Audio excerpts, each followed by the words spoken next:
All right, today we're going to talk about the incredible and honestly often overlooked story of Empress Eudocia. This is a woman who is a philosopher, a poet, an empress, and ultimately the builder of a holy city.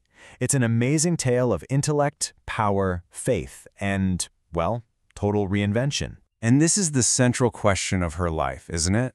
How do you lose it all? I mean, everything. In the most powerful court in the world, only to find a new and maybe even greater purpose. Let's dive in and see just how she pulled it off.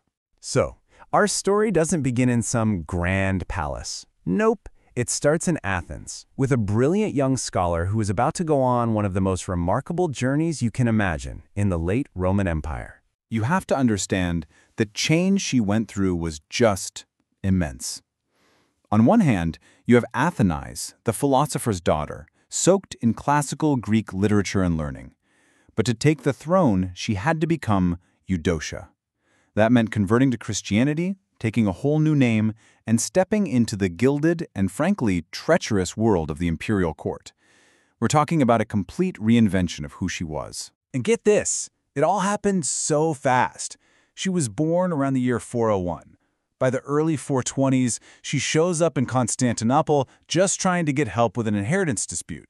But her intelligence and her way with words just completely captivated everyone. By 421, she wasn't some citizen asking for a favor. She was Empress Eudocia, married to the Emperor Theodosius II. It was an absolutely meteoric rise to power. But here's the thing. She didn't just show up as a beautiful bride. She arrived as an intellectual heavyweight. She brought this vibrant, philosophical Greek culture right into the heart of a very rigid, very religious Christian court. And that clash of worlds, that right there, set the stage for all the conflicts to come. Of course, once you're at the top, the only thing to worry about is the fall. And in the court of Constantinople, believe me, enemies were absolutely everywhere. As Empress, Eudocia wasn't just a figurehead. Not at all. She was smart, she was cultured, and she had the emperor's complete attention. Her influence started to spread all through the court, and she quickly became a major player in her own right. And with that great power came some serious jealousy. Her rising star created a ton of friction with the emperor's incredibly powerful and deeply religious sister, Pulcheria.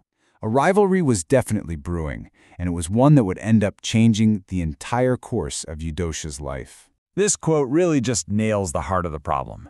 Eudocia stood for a world of intellectual curiosity and classical learning, and that just clashed, head-on, with the established conservative religious groups at court who pretty much saw her as an outsider.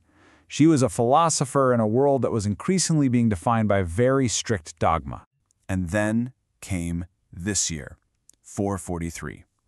All those tensions finally boiled over. A completely baseless rumor of infidelity started to spread. And whether the emperor actually believed it or not, her position at court became impossible. She was forced out, forced to leave the capital city behind. But this is where the story takes its most fascinating turn. What could have been a tragic, bitter end? Well, it became a powerful new beginning. Her exile became her mission. Once she got to Jerusalem, she poured all of her energy and her, still considerable resources into honoring St. Stephen, the very first Christian martyr.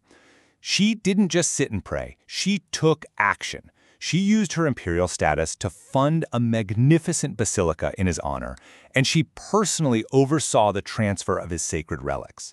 This wasn't just about construction. It was a huge statement of her faith and proof of her enduring power. And her work did not stop there. She really became the great matron of Jerusalem. She was funding new churches, running huge charitable operations for the poor, and just transforming the city into a shining center for Christian pilgrimage.